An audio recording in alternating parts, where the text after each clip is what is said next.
Friends, welcome back to Tejas commerce classes. आज मैं आपके सामने डिस्कस करूंगा एनएचपीसी का जो लेटेस्ट रिक्रूटमेंट नोटिफिकेशन आया है सीनियर अकाउंटेंट की पोस्ट पे। तो एनएचपीसी का जो नोटिफिकेशन है पहले E1 लेवल पे कैटेगरी पे आता था, और उसके साथ ही जो लोअर लेवल की अगर बात करें तो सीनियर अकाउंटेंट पोस्ट पे भी ये ऑर्गेनाइजेशन जो है वो रिक्रूटमेंट करती है। एनएचपीसी जो सीनियर अकाउंटेंट की जो रिक्रूटमेंट करती है वो सीए इंटर या सीएमए इंटर क्वालिफिकेशन के बेसिस पे करती है। तो ये जो वैकेंसी है, ये नोटिफिकेशन आपके जो अगर सीए एस्पिरेंट्स जो सीएमए में हैं और जिन्होंने सिर्फ सीए इंटर कर रखा है, और अभी अगर वो परस्यूइंग है सीए फाइनल या सीएमए फाइनल में परस्यूइंग है, तो उनके लिए गवर्नमेंट जॉब अभी जो सेलेक्ट होने के लिए बहुत अच्छी वैकेंसी है। और जो पेपर का जो पैटर्न है वो भी टोटली हमारे जो प्रोफेशनल सब्जेक्ट हैं उसी के बेसिस पे इसमें कवर किया गया। चलिए पूरे नोटिफिकेशन को अपन एक बार देख लेते हैं। सबसे पहले एनएचपीसी की बात करते हैं कि एनएचपीसी जो है वो कौन सी ऑर्गेनाइजेशन है। एनएचपीसी जो है वो इंडिया की सबसे बड़ी हाइड्रो पावर डेवलपमेंट एक ऑर्गेनाइजेशन है, जो कि लिस्टेड कंपनी है, जो कि एनएससी और बीएससी दोनों पे ही लिस्टेड है। ये ऑर्गेनाइजेशन सोलर और वाइंड एनर्जी डेवलपमेंट के सेक्टर में काम करती है। मतलब अगर पावर सेक्टर का अगर मैं कहूँ कि सबसे बड़ा ऑर्गेनाइजेशन अगर देखें डेवलपमेंट के हिसाब से और उसको कमीशन के हिसाब से, तो वो है एनएचपीसी। एनएचपीसी की ऑथोराइज शेयर कैपिटल जो है वो 17,500 करोड़ है। पेड अप शेयर कैपिटल जो है वो 10,045 करोड़ है। और इन्वेस्टमेंट बेस अगर असेट लेवल की बात करें तो 87,121 जो है करोड़ इसका इन्वेस्टमेंट बेस है, कैपिटलाइजेशन है, जो कि 31 मार्च 2025 के डेटा के अकॉर्डिंगली है। यानी ये कह सकते हैं कि कंपनी जो है वो बहुत ही साउंड प्रूफ है और जो हेल्दी पोजीशन है कंपनी की, अगर इसके इन्वेस्टमेंट इंफ्रास्ट्रक्चर को देखें तो आगे में जो सेक्टर है इसमें पावर के और सोलर के सेक्टर में कंपनी लगातार जो है वो अपना एरिया जो है वो बढ़ाती जा रही है। चलिए नोटिफिकेशन में अगर अपन देखें कि और भी कई पोस्ट है, लेकिन हमारे लिए जो पोस्ट है वो है सीनियर अकाउंटेंट। सीनियर अकाउंटेंट की जो पोस्ट है उसका बेसिक जो है वो 29,600 आपका बेसिक रहेगा। ठीक है, आईडीए स्केल पे रहता है, इंडस्ट्रियल वाली जो स्केल चलती है हमारी पीएसयू लेवल की वो स्केल है इसमें। ठीक है, इसमें क्वालिफिकेशन में इन्होंने क्लियर रख रखा है कि इंटर सीए और इंटर सीएमए वही कैंडिडेट। अब इसमें यहाँ पे ये नहीं लिखा कि ग्रेजुएशन होना जरूरी है, तो ध्यान रखना अगर जो कैंडिडेट इंटर सीए या सीएमए क्वालिफाइड है तो वो बिना ग्रेजुएट के भी इसमें एलिजिबल है, क्योंकि इन्होंने क्लियर कहीं पे भी ये मेंशन नहीं किया कि ग्रेजुएशन होना जरूरी है। ठीक है, जनरली क्या होता है कि इंटर सीए या जो इंटर सीएमए क्वालिफाइड होते हैं उनका ग्रेजुएशन नहीं होता, उससे पहले ही वो क्वालिफाइड हो जाते हैं। तो अगर आपने ये कर रखा है क्वालिफिकेशन, अगर आप सीए फाइनल में हैं तो आप इसके लिए एलिजिबल हैं। एज की बात करें तो जनरल कैटेगरी के जो एस्पिरेंट्स हैं उनके लिए 30 ईयर्स की मैक्सिमम एज है। टोटल पोस्ट की अगर देखें तो टोटल 10 पोस्ट है। कैटेगरी वाइज जो है एससी में 2 पोस्ट है, ओबीसी में 3 पोस्ट है, ईडब्ल्यूएस में 3 पोस्ट है, और जनरल कैटेगरी में यूआर अनरिजर्व कैटेगरी में 2 पोस्ट है। तो यानी टोटल हमारी 10 पोस्ट है। ठीक है, आपको पोस्ट के हिसाब से नहीं देखना है कि नंबर ऑफ जो पोस्ट है वो बहुत कम है, आपको ये देखना है कि मुझे एक पोस्ट के लिए सिलेक्शन लेना है। तो उसी के हिसाब से, उसी माइंडसेट के हिसाब से आप फॉर्म फिल कीजिएगा और उसी के हिसाब से आप एग्जाम में अपीयर होइएगा। अगर कंपनसेशन पैकेज की मैं बात करूं तो सैलरी में हमारे जो बेसिक है उसके अलावा डीए मिलेगा, एचआरए है, कैफेटेरिया अलाउंस है। ये कैफेटेरिया अलाउंस जो होता है वो बेसिक का 35% होता है, यानी इसको बास्केट अलाउंस भी बोलते हैं, जिसमें डिफरेंट तरह के अलाउंसेज कंबाइंड होकर एक पूल बनता है, एक बास्केट बनती है, जो कि बेसिक का 35% होता है। डीए अगर अप्रॉक्स अगर बात करूँ तो करंट में 55-54 के अराउंड जो है वो आईडीए पैटर्न पे डीए चल रहा है। एचआरए आपको पता ही है 10-20-30 जो रेशियो है हमारा उसके अकॉर्डिंगली चलता है। तो अगर आप जो है मेट्रो सिटी में है तो 30% आपको एचआरए मिलेगा। पीआरपी परफॉर्मेंस रिलेटेड पे, ये कंपनी के प्रॉफिट का एक पार्ट अपने एम्प्लॉयज़ को डिस्ट्रीब्यूट होता है। तो आप जब ईयर एंड क्लोजिंग हो जाती है उसके बाद में कंपनी ने जितना प्रॉफिट कमाया उसके बाद में एक एजीएम में डिसाइड होता है कि कितना प्रॉफिट जो है वो एम्प्लॉयज़ को डिस्ट्रीब्यूट करना होता है। तो पीआरपी भी एक अच्छा हैंडसम अमाउंट होता है। लगभग अगर मैं सीनियर अकाउंटेंट लेवल की पोस्ट पे बात करूँ तो 1 लाख से 1.5 लाख के बीच में जो है वो आपको पीआरपी यहाँ पे मिल जाता है। मेडिकल फैसिलिटी आपको मिलेगी, आपकी और आपके डिपेंडेंट एम्प्लॉय जो मेंबर्स हैं एनएचपीसी के जो एम्प्लॉयज हैं उनको मेडिकल फैसिलिटी रहेगी। ठीक है, सोशल सिक्योरिटी के बेनिफिट रहेंगे, पीएफ रहेगा, पेंशन रहेगी, ग्रेजुएटी रहेगी। जो भी गवर्नमेंट की जो स्कीम्स है जैसे यूपीएस है, एनपीएस है, उसके अकॉर्डिंगली आपको पेंशन का क्राइटेरिया आपको मिलेगा। प्रोविशन जो है वो आपका यहाँ पर 1 साल रहेगा, यानी आप जैसे ही ज्वाइन करेंगे उसके 1 साल तक आप प्रोविशन में रहेंगे। प्रोविशन में आपको पूरी सैलरी मिलेगी।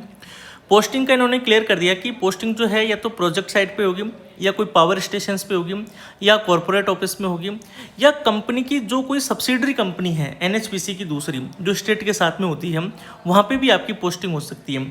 इवन आपकी कंट्री इंडिया में भी हो सकती है और अब्रॉड में भी पोस्टिंग हो सकती है, क्योंकि अब्रॉड में भी ये जो कंपनी है श्रीलंका, मालदीव, छोटे जो देश है वहाँ पे भी जो है वो कंपनी अपने प्रोजेक्ट ले रखी है।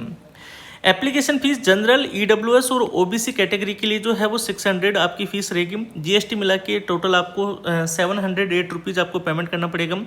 और एससी, एसटी, पीडब्ल्यूबीडी और एक्स सर्विसमैन और खास करके फीमेल कैंडिडेट उनके लिए फॉर्म की कोई भी फीस नहीं रहेगी, यानी वो एग्जाम्प्ट है फीस के लिए। यानी जो गर्ल्स कैंडिडेट है उनके लिए बिल्कुल कोई फीस नहीं है, एससी एसटी के लिए कोई फीस नहीं है, पीडब्ल्यूबीडी के लिए भी कोई फीस नहीं है।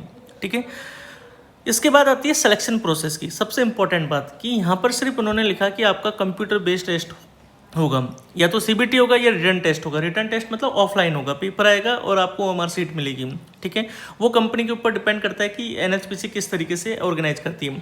ज़्यादातर तो जो है वो सीबीटी होता है, कंप्यूटर बेस्ड टेस्ट होता है। ठीक है, इसके बाद इन्होंने ये भी क्लियर कर दिया कि मिनिमम जो क्वालिफिकेशन मार्क्स हैं आपके सीबीटी में जनरल, ओबीसी और ईडब्ल्यूएस कैटेगरी के लिए 40% ऑफ टोटल मार्क्स होने चाहिए। यानी टोटल 200 नंबर का आपका पेपर है तो 200 का 40% यानी 80 मार्क्स तो आपको लाने ही हैं। ठीक है, इसके बाद में एससी, एसटी, पीडब्ल्यूबीडी के लिए 35% यानी 5% का रिलैक्सेशन देखिए आपको मिनिमम 35% मार्क्स लेके आने हैं। कट ऑफ जो बनेगी वो एक अलग चीज़ है, लेकिन आपको ये मिनिमम तो इस एग्ज़ाम में क्वालिफाई करने के लिए इतना तो होना ही चाहिए। बाद में फिर मेरिट वाली बात आएगी, कट ऑफ वाली बात आएगी। इसके बाद जो आपने अगर रिटर्न एग्जाम क्लियर कर लिया तो उसके बाद में आपका डॉक्यूमेंट वेरिफिकेशन होगा, यानी यहाँ पर आपका कोई भी इंटरव्यू नहीं होगा।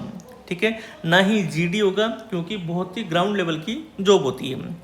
चलिए जी, इसके बाद में जैसे ही आप डीवी आपका कंप्लीट हो जाएगा तो फिर आपको ऑफर ऑफ अपॉइंटमेंट दिया जाएगा, जो कि आपके मेल पे मिलता है। अब आता है स्कीम ऑफ एग्जाम।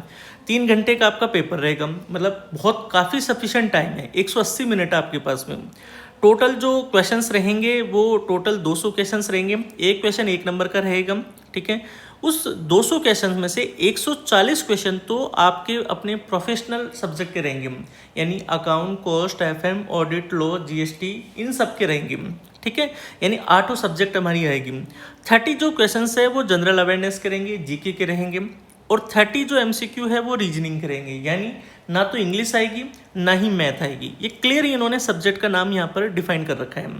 तो बहुत ही अच्छी अपॉर्चुनिटी है मैथ में। जो जनरली मैं देखता हूँ कि अपने जो सीए और सीए में जो कैडर के जो एस्पिरेंट्स होते हैं उनकी मैथ और इंग्लिश कॉम्पिटिटिव एग्जाम्स के पर्सपेक्टिव में बहुत वीक होती है। तो आपके लिए सिर्फ जीके याद करना है और रीजनिंग आपको प्रैक्टिस करनी है। रीजनिंग के अगर आप देखोगे तो जो पैटर्न है, अपने जो वीडियो लेक्चर्स वगैरह दिए हुए हैं उससे आपको काफ़ी कुछ हेल्प मिलेगी इसको करने के लिए। तो टोटल 200 क्वेश्चन जो है, तो 200 क्वेश्चंस में आप ये मान के चलिए कि 70% जो वेटेज है वो आपका प्रोफेशनल सब्जेक्ट का है, कॉमर्स का है। इसके बाद अगर नेगेटिव मार्किंग की बात करें तो नेगेटिव मार्किंग जो है वो आपका 0.25 1/4 आपका नेगेटिव मार्किंग रहेगा, यानी 4 क्वेश्चन गलत करने पर आपका 1 नंबर आपका यहाँ पर कटेगा। ठीक है, तो आपको बहुत ही सोच समझ के क्वेश्चन अटेम्प्ट करने हैं, ज़्यादा के चक्कर में आप नेगेटिव ना करें, इस बात का खासा ध्यान रहे। एज रिलैक्सेशन जो है वो जैसे गवर्नमेंट के जो रूल है एससी एसटी के लिए 5 साल के लिए, ओबीसी के लिए 3 साल का एज रिलैक्सेशन इसमें रहेगा। ठीक है, इसके बाद में जो जब आपको ऑफर ऑफ अपॉइंटमेंट दिया जाएगा तो ये देखा जाएगा कि आप मेडिकली फिट हैं, तो इसमें हो सकता है आपका मेडिकल टेस्ट भी कराएं। एनएचपीसी का खुद का एक हॉस्पिटल होता है, वहाँ पर जो है वो आपका मेडिकल टेस्ट भी हो सकता है।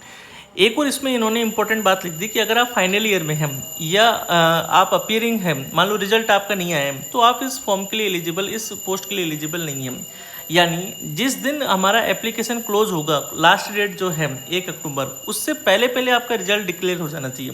यानी उस दिन, जिस दिन क्लोज एप्लीकेशन हो रहा है, उस डेट को आपके पास में सीए इंटर या सीए में इंटर की मार्कशीट होनी चाहिए, आप पास होने चाहिए। ठीक है, एज जो एज का या क्वालिफिकेशन का जो क्राइटेरिया है वो जैसे मैंने बताया अभी कि last date of receipt of online application है। ठीक है, आप जो 30 इयर्स की या 35 एज का रिलैक्सेशन जो देखोगे वो लास्ट डेट को देखोगे। और जो फॉर्म स्टार्ट हो रहे हैं वो 2 सितंबर से स्टार्ट हो रहे हैं। 2 सितंबर से पोर्टल चालू हो जाएगा एनएचपीसी का। और जो क्लोजिंग डेट रहेगी वो 1 अक्टूबर रहेगी, यानी 1 अक्टूबर के दिन आपका 30 एज वाला क्राइटेरिया देखा जाएगा। 1 अक्टूबर के दिन ही जो है वो आपका क्वालिफिकेशन का क्राइटेरिया देखा जाएगा। अगर आप इस एग्ज़ाम की प्रिपरेशन करना चाहते हैं तो तेजस कॉमर्स क्लासेस पे जो हमारा सबसे बेस्ट कोर्स बना हुआ है आप वो देख सकते हैं, ऑल इन वन ब्रह्मास्त्र भी देख सकते हैं, और मैं सीनियर अकाउंटेंट का भी हो सकता है कि एक अलग से कोर्स भी लॉन्च कर दूं। अदरवाइज क्या होता है कि डिफरेंट एग्जाम के लिए कोर्स, हर एग्जाम्स के लिए कोर्स लॉन्च करना ठीक नहीं रहता है। आप एक ही कोर्स से जो है वो कई डिफरेंट एग्जाम्स की प्रिपरेशन कर सकते हैं पीयूसी के लिए। तो ऑल इन वन सबसे बेस्ट जो कोर्स है, सबसे हाई डिमांडेड, जिसमें आपका रीजनिंग, मैथ, इंग्लिश, जीके सभी कवर होता है। यानी आपको कल के वास्ते कोई दूसरा ऐसा नोटिफिकेशन आता है जिसमें इंग्लिश भी आती है, मैथ भी आती है, तो आपको फिर से किसी कोर्स को बाय करने की जरूरत ना पड़े। इसीलिए ऑल इन वन ब्रह्मास्त्र के कोर्स में ही आपका ये सब कुछ कवर हो जाएगा। और इवन एनएचपीसी सीनियर अकाउंटेंट का भी आपको वहाँ पर पेपर मिलेगा जो पहले लगा हुआ है। ठीक है, तो वहाँ से आप आइडिया लग सकता है कि आपको जो पेपर है वो किस पैटर्न का यहाँ पे आपको मिलेगा। ठीक है, थैंक यू गाइज।